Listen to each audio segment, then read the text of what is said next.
कि पिछड़े कहाँ है, वो समाज में आगे क्यों नहीं बढ़ पाते, अभी भी उनकी दयनीय स्थिति क्यों है। अगर इतना ही भला सभी पार्टियों ने किया है तो आज भी उनका दर्द जस का तस क्यों है। इस सवाल का जवाब आप लोग दीजिएगा। लेकिन अनुराग, सीधे आपका रुख करते हुए, रामगोपाल यादव जी की ओर से आज कहा गया है कि दरअसल इसके जरिए जो संविधान संशोधन लेकर आई है, चर्चा इस बात की हो रही है कि कहीं यादव, कुर्मी और गुर्जर को सरकार आरक्षण के दायरे से बाहर न कर दे।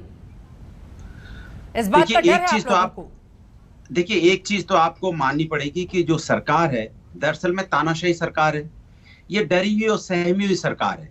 इसे इस बात का एहसास हो गया है कि अब देश के हर वर्ग ने, चाहे ओबीसी हो, चाहे पिछड़ा हो, चाहे अति पिछड़ा हो, चाहे दलित हो या कमजोर वर्ग हो, इसने भारतीय जनता पार्टी का साथ छोड़ दिया है।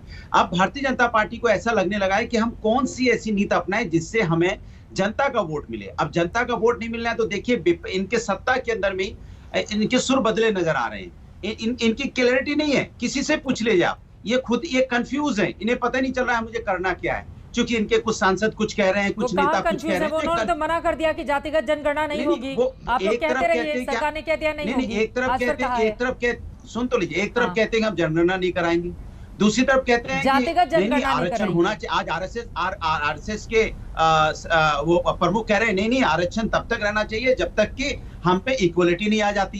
तो आप एक तरफ मानते हैं कि अभी भी ओबीसी और अति पिछड़ा दलित अभी बहुत पीछे हैं, समाज में उनको न्याय नहीं मिल पाया है, समाज की दौड़ में शामिल नहीं है। तो यही तो हम चाहते हैं कि आप संख्या बताइए कि कितने लोग हैं, कौन लोग हैं जो वही तो मैं पूछना चाहता हूँ। पूछना क्यों चाहते हैं आप? बताइए ना, आपकी भी सरकार रही है उत्तर प्रदेश में, इतनी लंबी चौड़ी लंबे समय तक शासन किया है, केंद्र में भी आप लोगों की हिस्सेदारी जमकर रही है, तो बताइए ना कि किसकी जिम्मेदारी थी? चित्रा जी, आप मेरी बात तो सुन लीजिए। आप कोई सरकार की तरफ से थोड़ रही है, मैं बोल रहा हूँ तो सुन लीजिए। नहीं, मैं कह रहा हूँ सवाल तो पूछूंगी ना। नहीं, आपने सवाल पूछ लिया, मैं जवाब दे रहा हूँ। भाषण थोड़ी ना देने के लिए, आप सुनने के लिए नहीं, भाषण नहीं है, ये सरकार की नियत पे सवाल है। ठीक है, तो ये बताइए ना कि यादव, कुर्मी, गुर्जर, इनको सरकार आरक्षण के दायरे से बाहर कर देगी।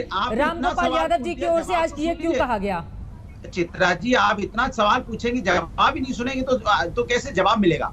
हम कह रहे हैं कि सरकार अगर जाति जनगणना नहीं कराना चाहती तो कैसे पता चलेगा कि कौन कितने कमजोर हैं? कैसे पता चलेगा ओबीसी की संख्या कितनी, उसमें कमजोर कितने हैं? अति ओबीसी कितनी संख्या है तो कमजोर कितने हैं? दलित कितनी है तो संख्या कमजोर कितने हैं? तभी तो उनकी आर्थिक स्थिति का पता चलेगा और आपकी मंशा पे भी शंका पैदा नहीं होगी। अगर इस तरह से आप करोगे तो आपकी मंशा पे शंका पैदा होगी। अच्छी बात यह है कि आप कम से कम ये सरकार के अंदर में कुछ लोग, पहले विपक्ष को तो सरकार मानती नहीं थी, अब कम से कम विपक्ष का मतलब ये हो गया कि धृतराष्ट्र जब सत्ता नहीं देना चाहते थे पांडव को, तो उसमें विदुर भी थे ना, वहां भीष्म भी थे, उन्होंने अपने विरोध के स्वर उठाए थे। आज कम से कम कुछ विदुर और भीष्म पैदा तो हुए सरकार के अंदर में कि कम से कम न्याय की बात करने के लिए अपनी आवाज तो उठा रहे त्यागी जी।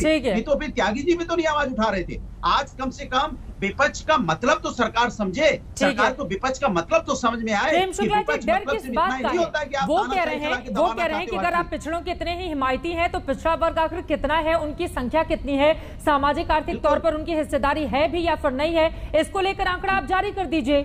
और आंकड़ा तो सरकार के पास है ही ना, आप लोगों को तो पूरी जानकारी होगी। तो लोगों के देश के सामने रखने में किस बात का डर है सरकार को? हम जो है नहीं, हम नहीं सामाजिक न्याय का पाखंड करके एक परिवार के शाखा विशेष को सत्ता सौंपने का दुष्कर्म करने में विश्वास नहीं रखते। हम हर वर्ग को सशक्त करते हैं। हम देखते हैं कि एससी, एसटी, पिछड़ा, महिला, इनको सबसे अधिक एलपीजी का कवरेज मिला कि नहीं मिला, उसको सबसे अधिक शौचालय का कवरेज मिला कि नहीं मिला, उसको आयुष्मान में कवरेज मिला कि नहीं मिला, उसको बैंक की बात कर, तो आपसे जनता की समस्या की अनुराग भदौरिया लगातार आप बोलेंगे तो जवाब कैसे ले पाएंगे प्लीज?